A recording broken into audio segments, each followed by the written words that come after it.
Hey everybody, Tactic Angel here, back on the PlayStation 4, talking about a little bit of the update. We'll also hit a little bit on the Wargaming stream that accompanied the update, and of course a little bit of channel news. For this purpose, I'm just going to go through the actual update text, and I'll start with the part that actually concerns my channel in any significant way. As you see here, we have some new ships entering the game, with HMS Hood and Yacht Hotnik both being added as premium ships during the course of this update. Of course, the update also came with a campaign where you can win HMS Belfast. A little more on that in just a minute. So, in terms of channel news, you can expect my review of Belfast on Friday, and then Hood this weekend.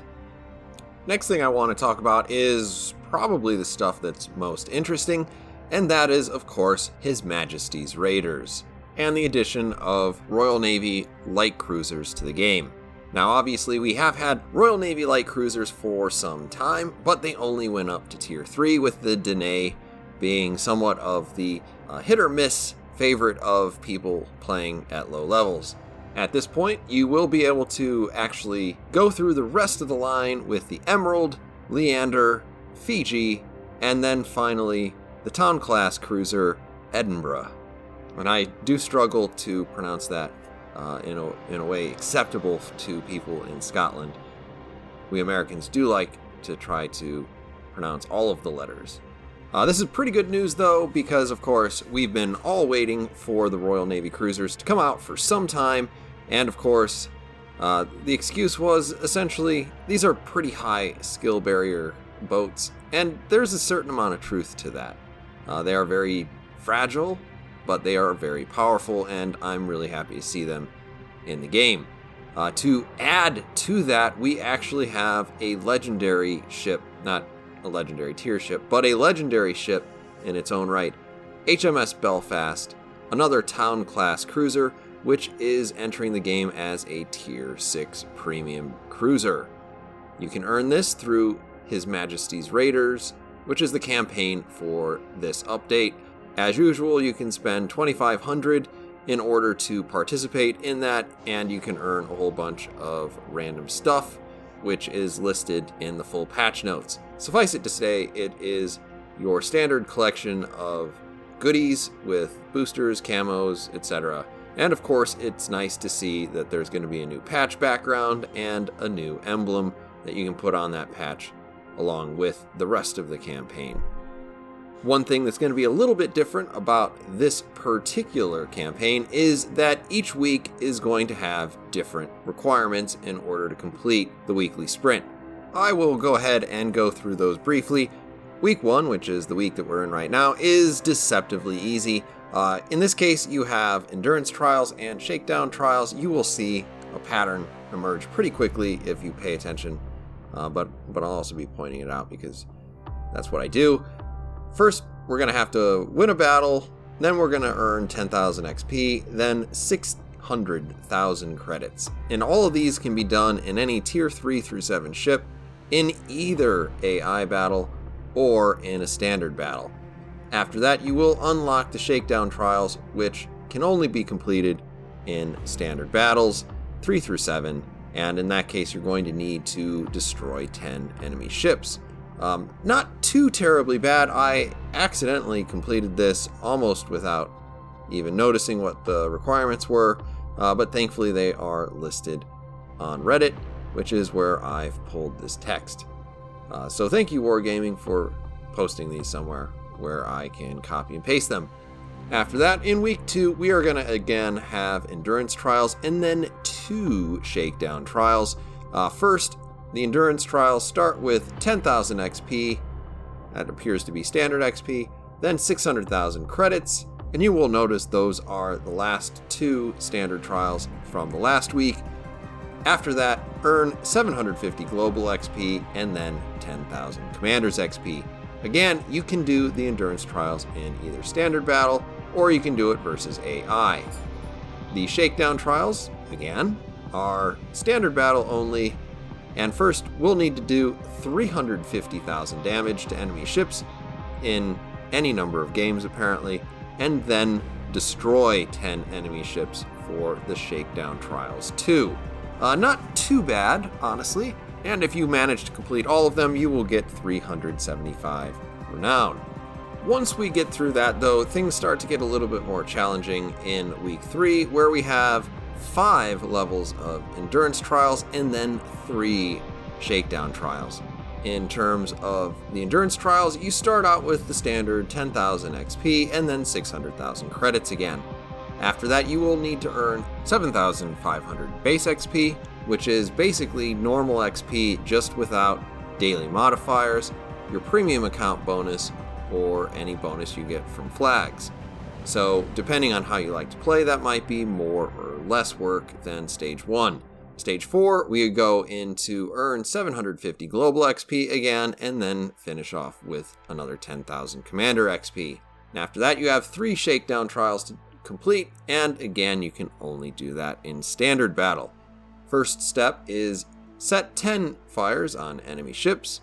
After that, trials 2, cause 10 floods to enemy ships, and then finish off with killing 12 enemy ships. So obviously you can see there, this is going to take you a little bit longer, particularly in the shakedown trials area. If you do manage to complete all of this, you will walk away with 400 renown. So in terms of week 4, though, I have not looked at what this coincides with on the calendar, but you better have some free time to play World of Warships, because everything gets pretty grindy here in terms of what you need to do. And I would encourage people who are thinking about purchasing Admiralty backing to look at whether or not they have this week free, because if you don't want to spend any more doubloons than you would normally spend on Admiralty backing, this is going to be kind of the deal breaker. Now you see the endurance trials start out as normal, with AI or standard battle being appropriate. You earn the 10,000 XP, then we're up to 750,000 credits, which might take you an extra game or two. Next, earn 7,500 base XP credits, so same story as last time. Then earn 1,000 global XP, so up just a little bit more, and finish off with 10,000 commanders XP. We again have 3 shakedown trials. This time they are from tier 4 until tier 7, and they all require you to be in standard battle. And in this case, you'll have to, in 15 games, join the top 4 players on your team in terms of experience received. Then, in 12 more games, you'll have to join the top 3 by experience received. And finally finishing off with 8 battles in the top 2 on your team by experience received. This is a lot of boats. I'm not going to lie to you. When I look at this isn't the sort of challenge that requires you to get a Kraken Unleashed or do 200 billion damage in a single game, but it is going to require you to be logged in and playing a lot of boats. So this is kind of the make or break week for you, and I encourage you to plan accordingly. Consider your options. Obviously, I will have a review out for the Belfast in a day or so, and hopefully that'll help you determine whether or not it's even worth it, but here it is. This is your hardest week. Finishing off with week 5, we actually do ramp down the difficulty quite a bit, and we're really pretty much doing the same sort of thing that we saw in week 2, especially in terms of the endurance trials, which I believe are exactly the same. Once again, you can do those in either standard battle or versus AI. Then you're going to have 2 levels of shakedown trials. First, causing 35,000 HP in damage to ships by catching them on fire. And for once, someone is going to miss the Yamato. And then destroy 10 enemy ships.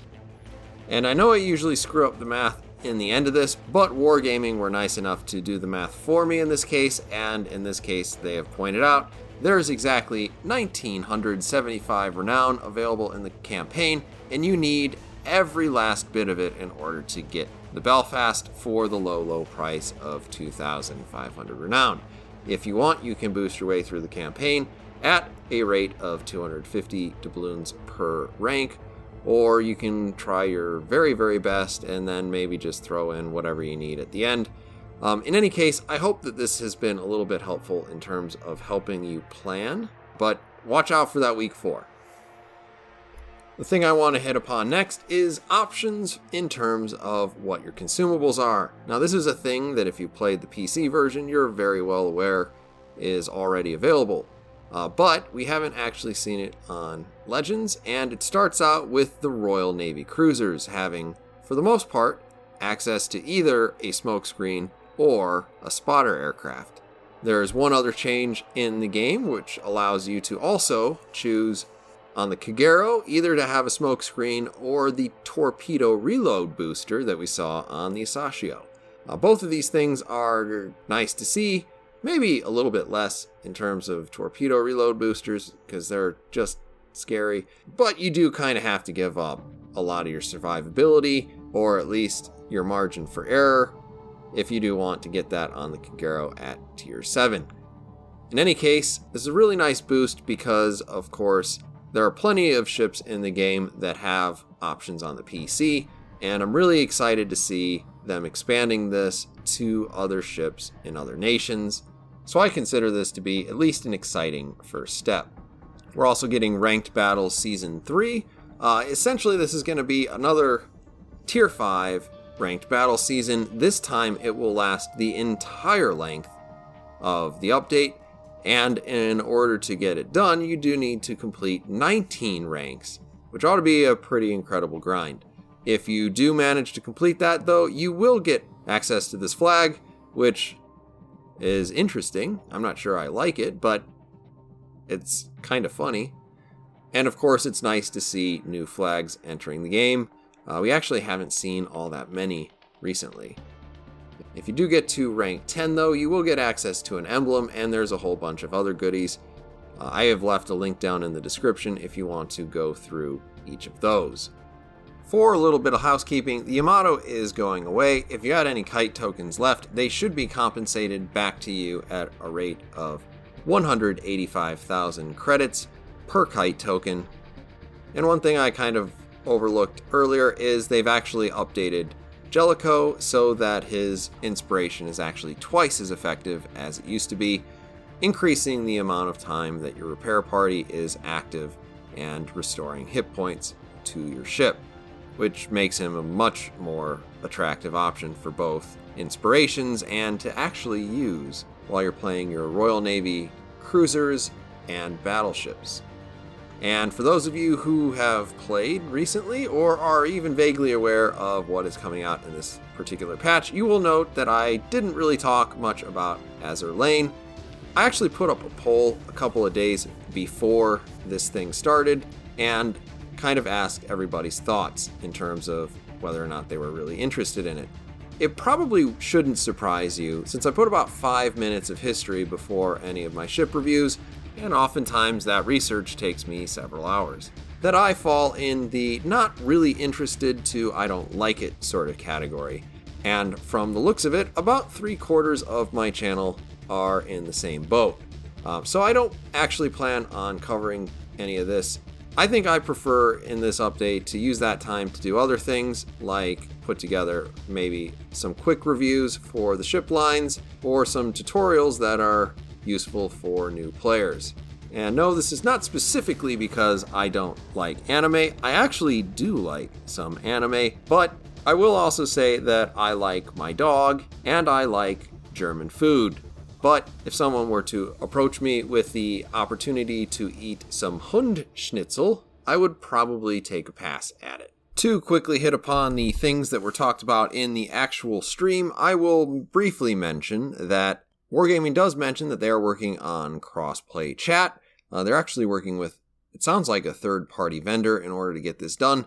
And once they have it working, they will let us know and test it as soon as possible. There is no word on clans, but they are working on it. Just don't expect clans or clan battles anytime soon. But in good news, for those of you who particularly liked the Halloween event, they are working on other scenarios kind of like that. And I'm obviously looking forward to any sort of event like that.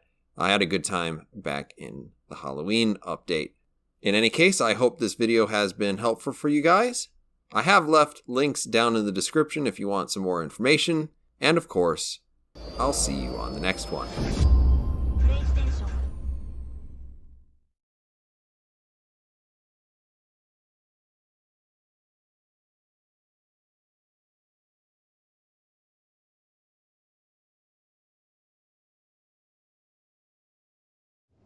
Yes. Okay. Robin can't pronounce my name, so it's just as well I'm not here. Come on, Tactical Angel. I haven't seen you in the chat. Tactical. Again. He's Tactic Angel, not Tactical Angel. So I assume Robin will always call him Tactical Angel now. He's the best thing, the best combination. He cannot pronounce my name, Tactical Angel. No, at all. Like, it's just, no, this didn't happen. Emergency break! That was actually pretty good timing. Okay. Where the hell are you So, going? Tactical Angel, welcome to Also- Dude, also- guys, Come. what? Where are you going?